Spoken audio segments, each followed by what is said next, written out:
Ma'am, those are lovely replicas, but you can't wear them in here. It's a violation of protocol, and frankly, it borders on stolen valor. The words, slick with condescension, echoed in the sudden quiet of the White House reception hall. The crowd of aides, staffers, and decorated guests, moments before a symphony of polite chatter, stilled. A few nervous coughs broke the silence. A junior staffer smirked. All eyes fell on the woman at the center of the accusation.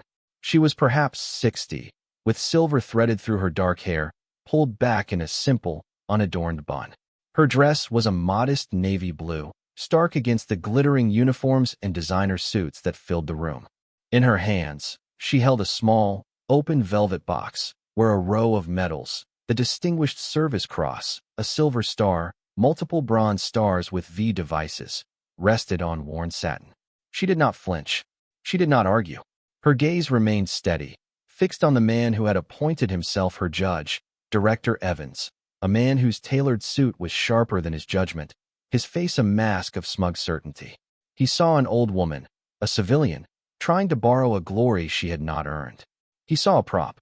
But when the Secret Service agent standing by the ballroom door saw her stance, the subtle, almost imperceptible shift of her weight, the way her shoulders squared not in defiance, but in a state of absolute, patient readiness, he felt a cold knot of recognition tighten in his gut.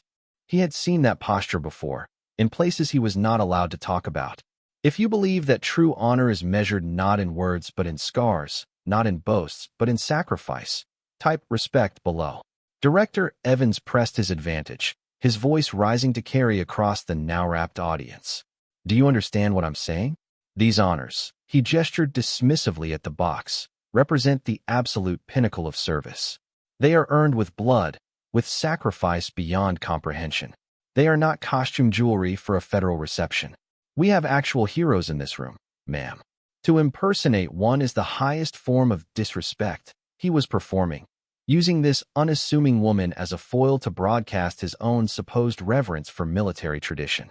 He saw her silence as an admission of guilt, her calm as the paralysis of being caught.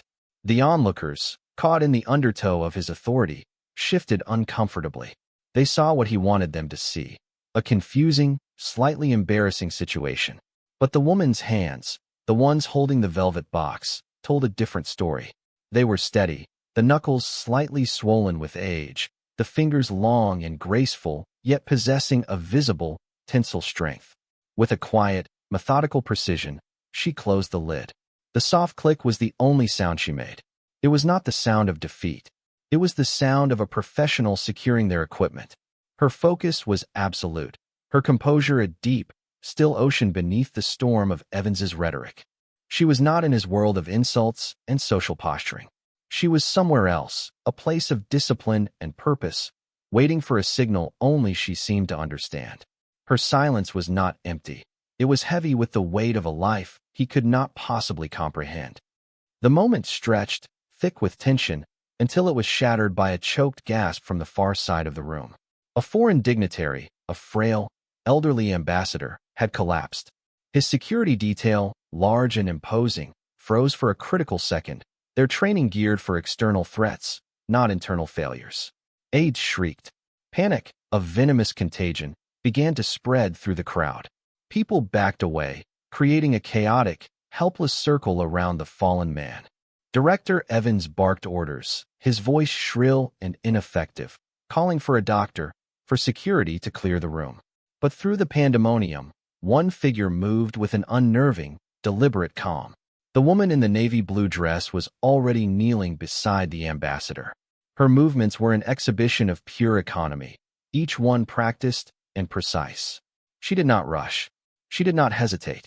The narrator of this chaos, her actions were a silent, powerful prose. She tilted the man's head, her fingers finding the carotid artery with an instinct that defied explanation. Airway is clear. Pulse is thready and erratic, she stated, her voice low but carrying with an authority that cut through the noise. It was not a question. It was an assessment. It was the voice of someone who had operated in the razor-thin margin between life and death 1,000 times before. Her hands moved over the ambassador, a diagnostic tool more sensitive than any machine. She unbuttoned his collar, her eyes scanning his face, noting the faint cyanosis around his lips, the slight, almost invisible tremor in his left eyelid. "This isn't a simple faint," she said to the panicked security guard who was fumbling with his radio. "Pupils are unequal. Get the medical team in here now and tell them to prep for a possible subarachnoid hemorrhage. We need a crash cart, not a first aid kit." The technical jargon, delivered with such placid certainty, stunned the guard into action. He relayed the message, his voice trembling as he repeated words he didn't understand. Director Evans stood frozen, his mouth slightly agape, the architect of the room's previous drama, now just a useless spectator to a real one. The woman had taken command not through volume or title, but through an undeniable display of sheer competence. As the White House medical team burst through the doors, they found her maintaining the ambassador's airway, her presence a bubble of absolute order in a sea of chaos. The lead doctor took one look at the situation, listened to her terse, two-sentence summary of the patient's state, and nodded, immediately confirming her field diagnosis. The room watched, breathless, as the quiet woman they had just seen scorned and humiliated saved a life with the same silent discipline she had displayed only moments before. As the stabilized ambassador was carefully wheeled out, a new presence entered the room, and the air crackled with an even greater authority. The President of the United States, flanked by his highest-level security, had been briefed on the incident and had come to assess the situation himself. The crowd parted like the Red Sea, but the President's eyes did not go to the frantic medical team or the departing gurney. They scanned the room, past the pale and trembling Director Evans, and found the woman in navy blue. She was standing quietly by the wall, having already melted back into the background, her part in the drama seemingly over. A flicker of something profound, not just recognition, but a deep, solemn respect, crossed the President's face. He changed his path, walking directly toward her, his stride purposeful. The entire room, including the Secret Service, held its breath. This was not on the schedule. The most powerful man in the world stopped a foot in front of the unassuming woman, ignoring the outstretched hand of a stunned cabinet secretary. He looked at her, and the noise of the world seemed to fall away, leaving only two people in a pocket of shared history. "Anna," he said, his voice quiet but resonant. "They told me you were here. I didn't believe them." The President then turned, his gaze sweeping over the silent, astonished crowd until it landed, with the force of a physical blow, on Director Evans. "Director," the President began, his voice dropping to a low, dangerous calm. "You question this woman's honors." He gestured for an aide, who quickly produced a tablet. The President didn't even look at it. He didn't need to. He spoke from memory, his words painting a picture of a heroism so profound it had been deliberately erased from history. "Let me tell you about Operation Chimera. Classified above top secret. A small unit sent to recover a downed pilot deep in hostile territory. The mission went sideways. They were ambushed, outnumbered 20-1. For 3 days, in the dark, with no support, one operator held the line. One operator neutralized the enemy threat, treated the pilot's wounds, and carried him on her back for 50 miles to the extraction point. He paused, letting the weight of his words sink in. That operator was then Sergeant Anna Rostova. The medals in that box aren't replicas. They are the ones I personally and secretly awarded her on a tarmac in Bagram. The Distinguished Service Cross you dismissed as a trinket was for saving that pilot's life, a pilot who went on to become a 4-star general. The Silver Star was for her actions during the ambush. The rest are for things this country will never be allowed to know. Then, in an act that shattered every protocol in the building, the President of the United States, the Commander-in-Chief, raised his hand to his brow and rendered a slow, perfect salute to the quiet woman in the navy blue dress. The story of the President's salute became a legend before the reception was even over. It spread not like wildfire, but like a shockwave, rippling through the corridors of the West Wing, across the secure networks of the intelligence community, and into the hushed conversations of every military officer present.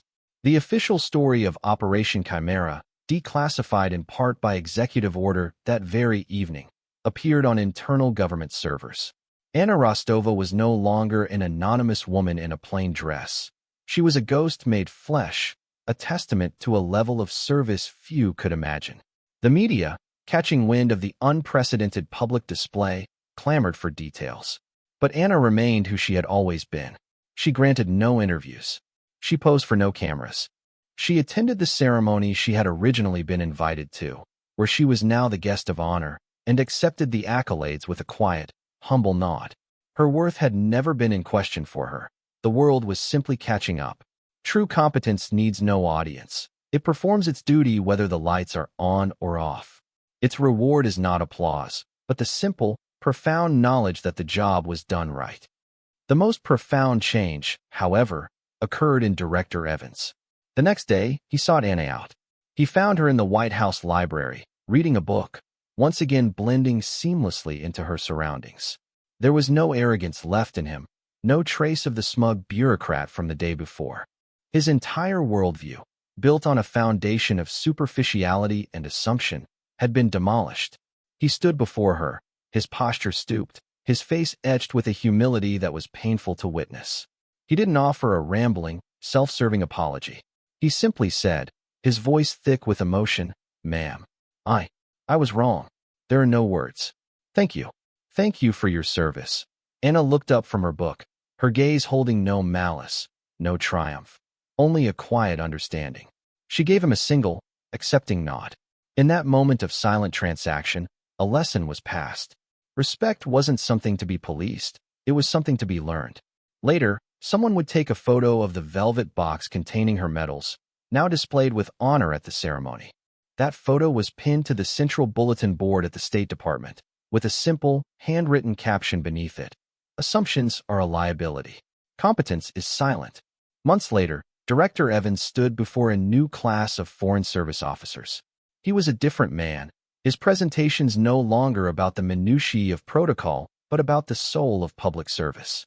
He told them the story of Anna Rostova, of his own catastrophic failure of judgment. He used his own humiliation as a teaching tool. Your greatest weakness, he told the sea of bright, ambitious faces, will not be a lack of knowledge or a failure to follow the rules. It will be your assumptions. You will look at a person and see only what you expect to see.